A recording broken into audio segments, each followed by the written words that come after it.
The greatest adventure is what lies ahead.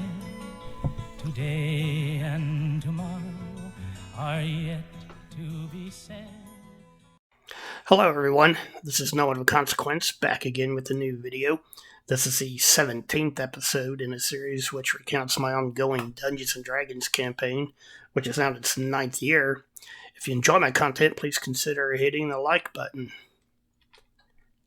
Spoiler alert, in this video I will be revealing details found in this adventure module. And just as a reminder, this is the current makeup of the character party. So where we left off last time, all of the characters were down. A couple were actually dead, and the others were all on the ground and in the process of bleeding out and would soon be dead. The only one who was still alive was the mage Thorol, who had been hit by a hold person spell. So at this point, it would be reasonable to assume that all of the characters would die, and it would be a complete wipe with the possible exception of Thorol. However, what happened instead was that the characters who were not outright dead all woke up to find themselves being held in a series of prison cells. And in fact, this is the very same prison complex from which the characters had rescued the NPC Farman only a few days before. Thorol and Varys were not only locked up in a cell, but they were shackled as well. And the obvious reason for this was so that they would be unable to cast any spells. So not long after everyone regained consciousness, the characters saw some people enter this area. There was the head water temple priest, whom they had just recently dealt with, and a couple of people that they did not recognize. There was a human male in red robes who was displaying the symbol of the horned skull, which by now they knew to represent the demon Ayuz. And then there was also a female half-orc who was wearing leather armor and had several sheathed daggers about her person. So just to pause here, you might wonder, how is it that the characters are still alive at this point? Well, for one thing, the characters had healing items in their belongings, which the surviving water temple priests used to keep them from dying. And then, of course, being priests, they were able to cast Cure Light Wounds. And then finally, you remember the Mega Troll, as he came to be known, was carrying off Obrak, who was in danger of bleeding out. But as it turns out, the Mega Troll had among his possessions a potion of healing, which he used to keep Obrak from dying. And that's actually in the module. He does have a healing potion in amongst his possessions. Okay, so why did the Water Temple priest decide to save the characters and keep them from dying? Well, he hoped that he would be rewarded for capturing the characters alive and turning them over to the greater temple leaders. And again, this is actually in the module. He has ambitions of becoming the chief cleric of the entire temple, and he saw this situation as an opportunity to ingratiate himself with the temple senior leadership. So as I say, these people walked in and began talking amongst themselves, and the characters, being conscious, were able to hear this conversation. The red-robed priest of Ayuz congratulated the Water Temple priest on capturing the characters alive, and said that he was pleased that the Water Temple priest had held them here captive for him. he went on to assure the water temple priest that he would be rewarded for his services to the greater temple. Then, about this time, a couple of other people walked in. There was a person wearing black plate mail, and he was escorting the head priest of the Earth Temple, who you'll recall a few episodes back the characters had encountered and fought with his forces in the Earth Temple. So the priest of Ayuz addressed the Earth Temple priest and asked him if these were the same people that attacked his temple, just what ended up being just a few days before. So the Earth Temple priest walked over to the prison cell doors and looked through the barred window and confirmed that yes, he recognized these people as the same ones who had attacked his temple. The priest of Ayuz admonished the elemental earth priest, saying that he should have alerted the greater temple leaders as soon as he had captured the characters. And the earth priest, he tried to justify his actions, but the priest of Ayuz cut him off and accused him of greedily trying to keep all the captives to himself, so he could conduct his own sacrificial ceremonies at his shrine. Then the priest of Ayuz went on to say that now that the characters had been recaptured, he was going to sacrifice the characters at his own shrine, but first he intended to have them all tortured to extract any information they might have about, where are they from, who sent them, who are they working for, that sort of thing. And then he introduced the half-orc female as his chief torturer, who he assured them all was an expert in her craft. The priest of Ayuz then told the water temple priest that as a reward, he could keep the captured warrior.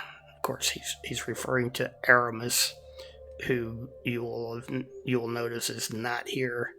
But he told him he could keep the captured warrior for his own sacrificial ceremony, because the priest of Ayuz was convinced that Aramis wouldn't know anything that these other people don't know as well, and which they would reveal under torture. Then the Earth Elemental priest started complaining that he was getting nothing out of this, even though he had suffered greatly at the hands of the characters. Then the water priest started mocking him, saying that he had his chance and he ended up botching it and letting the characters escape. So the module makes clear there's a lot of animosity between the different elemental factions. But the priest of violence told them both to be quiet, and he told the earth elemental priest that he could have the two peasants that had been captured outside the temple, who were holding the characters' horses. And it was at this point that the characters realized that Quan and Jasmine had been captured as well, along with all of their horses. So the priest of Ayuz turned to the half-orc and told her to use the character's horses and have her people ride far and wide to recruit new replacements for the temple, because, at this point, many of the temple servants had been killed by the characters and they needed to rebuild their strength quickly. The priest of Ayuz then told the water temple priest to have the mega troll sent here to guard the characters and help escort them below for questioning and torture. The half-orc had said that she would go back down below to her quarters and prepare the instruments of torture, and when she was ready, she would send her minions come back here and bring the characters down one at a time so she could interrogate them. Then the priest of Ius also told the Water Temple priest that he wanted all of the characters' weapons and armor and other belongings sent to him so that he could inspect them. And of course, the Water Temple priest was not happy at this because he was hoping to keep all of that loot for himself. But anyway, at this point, the priest of Ius told everyone that they had their orders and dismissed them all, saying that he was returning to his own quarters because he had work to do. So they all left. Then, not long after that, the characters had some new visitors. This time, it was their old nemesis, Istan and Sir Havad, who, if you go all the way back to one of the very early episodes, you will find these NPCs who were early antagonists of the characters. And as it turns out, that they had made their way to the temple before the characters got here and had installed themselves amongst the temple leadership and were now part of the temple forces. So Istan especially was gloating over this turn of events because back when he was a prisoner at Valerial, he had sworn that one day it would be the characters who would find themselves behind bars and that Istan would be the ones in the position of power deciding their fate. And here at last, the day had finally come where his prophecy had become true. So Istan approached, he went around each cell and stood in front of the window in the door and taunted the characters. And Sir Havad did the same. But however, when Istan got down to Garrett's prison cell,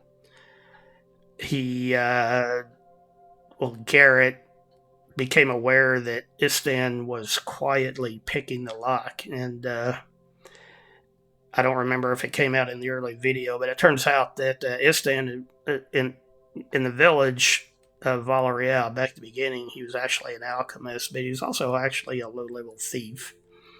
And the locks on these prison cell doors are not very complicated, and so Istan quietly and quickly picked the lock to Garrett's cell while Sir Havad was busy elsewhere.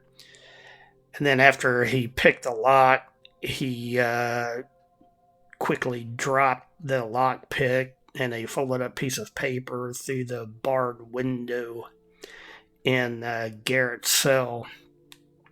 So not long after that, Istan and Sir Havad left, and now that he had a chance, Garrett picked up the lockpick and also the piece of paper, and he looked at it, and it explained Istan's reasons for his actions.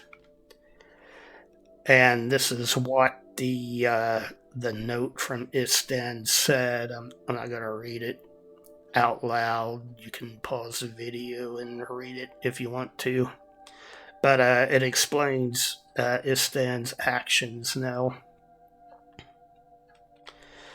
So, since his door to his prison cell had been unlocked, Garrett opened it and immediately set to work using the pick that Istan had provided to unlock the door to Obrak and Niob's prison cell. And, he knew he had to work quickly because the priest of Ius had told the Water Temple priest to send the Megatroll here to stand guard, and there was no telling when he might show up, so Garrett knew he had to work quickly. So he unlocked Obrak and Niob's door,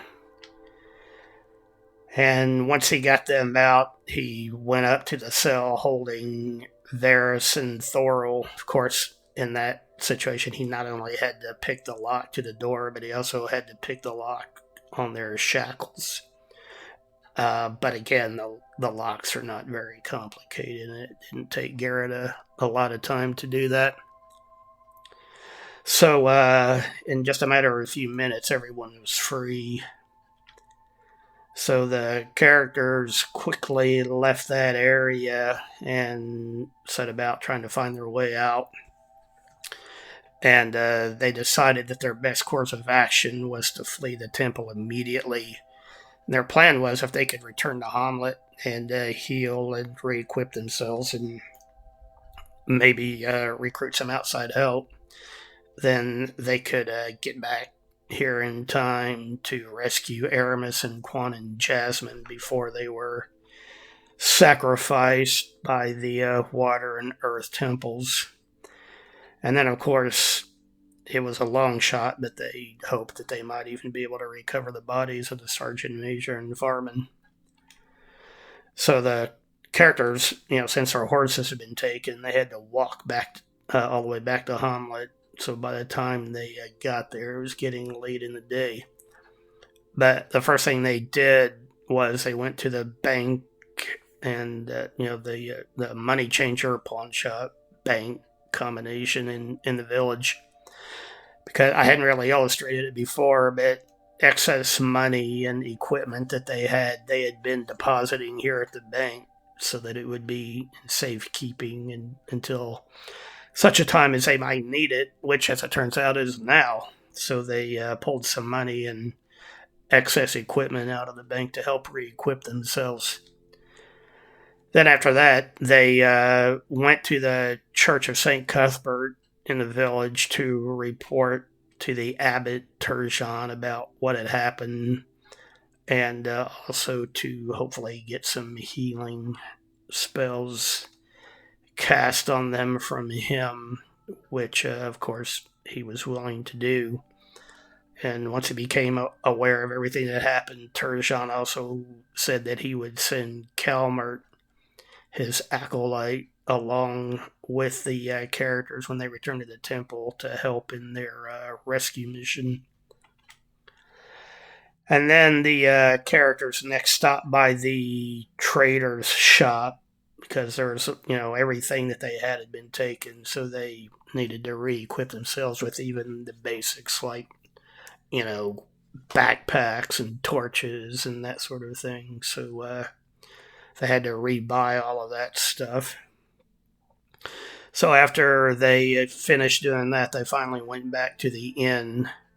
And of course, it was a glum evening because of everything that had happened. Nobody was in a particularly celebratory mood.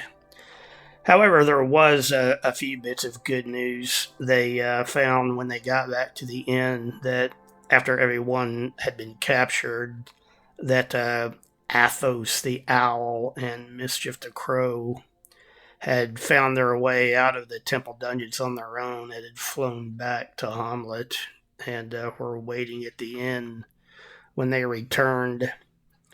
And then the characters also talking to Elmo, they convinced him to return with them back to the temple the next morning to help them in their rescue mission because by now Elmo had revealed to the characters that his drunken, jovial ways were just a ruse that he used to deflect the suspicions of any temple spies that might be in the village. And by now the characters knew that Elmo was actually a mid-level ranger.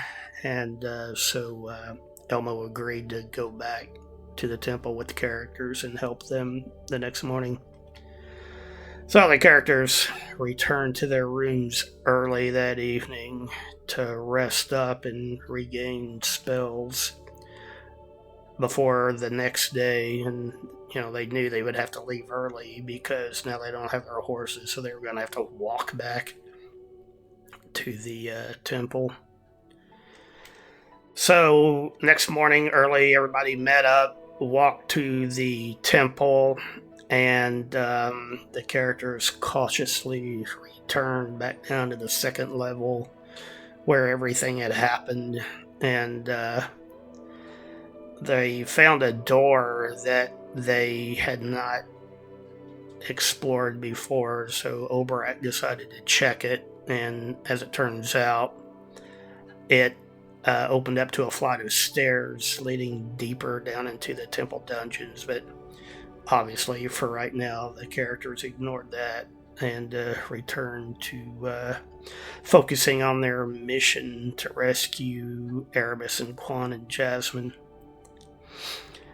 So the characters decided, they had heard the day before that Aramis was to be sacrificed at the elemental water temple, so they decided to go back there first. Their reasoning being was that if Aramis could be rescued, then he would greatly add to the combat power of the party.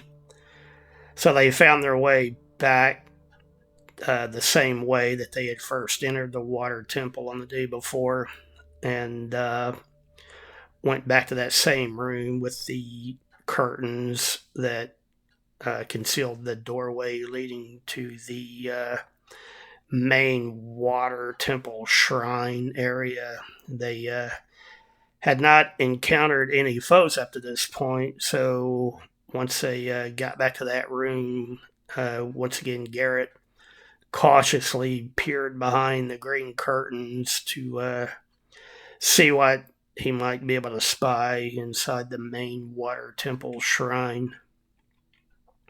All right, well, that's all I have for now. Again, if you like this video, please consider hitting the like button. Feel free to leave a comment, share the video. If you haven't yet, please consider subscribing. Anything you can do to support the channel, I appreciate it. Thanks again. Bye for now.